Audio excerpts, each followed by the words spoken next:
Alright, so now we're ready to acid wash the tub. We've got the edges all scraped out, and we're going to put on our gloves. Some of the more harsh acids, you can use soft scrub or Ajax, Comet. Any real good scrubbing cleaner would be great, really, just to scratch off all the soap, scum, and any residue. But for me, I find that the Lysol Power Toilet Cleaner, it has, it has 10% hydrochloric acid in it. This eats away all the residue, and it also eats into the top layer of the porcelain. That's just my recommendation. You do have to be a lot more careful with this, but soft scrub will get the job done. It just takes a little bit longer. And so yeah, basically you're gonna take the cleaner and we're gonna just, first thing we're gonna do is open it. That was the tricky part. And we're just gonna put a nice even layer right around all the edges, and a little bit on the bottom there. That's really all you need. From there, we're just going to take our sponge. We're just going to scrub it all in really good. You just want to clean this and move it around a little bit. You can just bring it up on the edge here. Make sure you don't put it on the front edge where you're leaning until the very end. We're just scooping the material and moving it around for now. Again, we're just trying to evenly coat the whole unit. We want to be careful along the edges. If you get any material on there, if you keep a paper towel handy, you can just wipe it off. You don't want to etch your tile. And again, this is one of those times where, if you're new to it and you don't feel comfortable, if you just use scrubbing bubbles or soft scrub, you can really get the job done with that as well.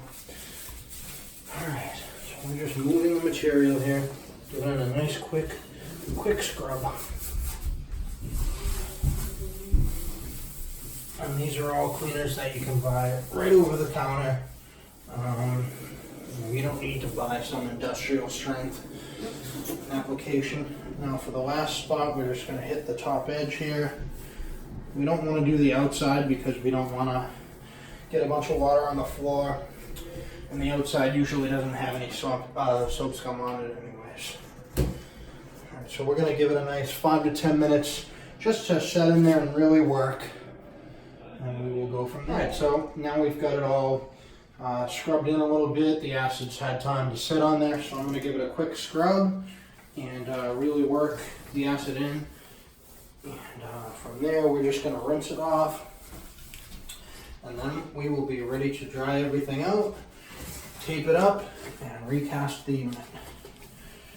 Here we are, just scrubbing everything in. Again, if you use the acid, you really don't want to lean on the edge. You need to be careful not to burn yourself. And I don't recommend the toilet bowl cleaners with bleach in them, because you are going to be hovering over the tub. You're much better off using just a standard toilet cleaner with acid, or soft scrub, scrubbing bubbles, Ajax, Comet, anything like that will be perfectly fine for you. Alright, so now we've got that nice and scrubbed out. We're just going to put on the warm water. The preference would be warm or hot water. Rinse off with a tool.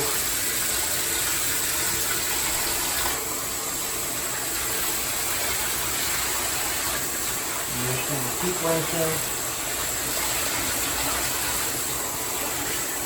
We want to use the sponge side, and that's going to wash everything away. Rinse it out. I like to do the front edge first, make it so I can lean on that comfortably.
nice clean tub. I'm just going to wait for that to dry out, and we'll show you what the tub looks like after it's been washed. Alright, so now we've washed out the tub, and as you can see the faucet's dripping just a tiny bit, so that's where the plastic baggie comes in handy. While we're in the drying process, we're just going to cover the faucet with the baggie, run a piece of tape around it to seal the edge. This way no water drips on the unit. You can just let it hang like this, it'll be perfectly fine. We'll collect all the water. You can use a sandwich baggie, you can use a glove, anything like that's fine. So from there you just want to dry everything out. Dry everything out nice. And you'll be able to feel the difference. Your fingers will actually stick to the walls a lot better once it's dry than it did previously. When it comes to the acid wash, be careful if you're using a heavy acid. Definitely don't use a bleach. You know, you definitely want to make sure you clean everything really well. But from there, we'll be on to the next step now that we've got a nice perfectly clean tub. If you like the video, please hit the subscribe button below. Also, the thumbs up really helps us out. If we missed anything or you feel like you need any more explanation, please comment below.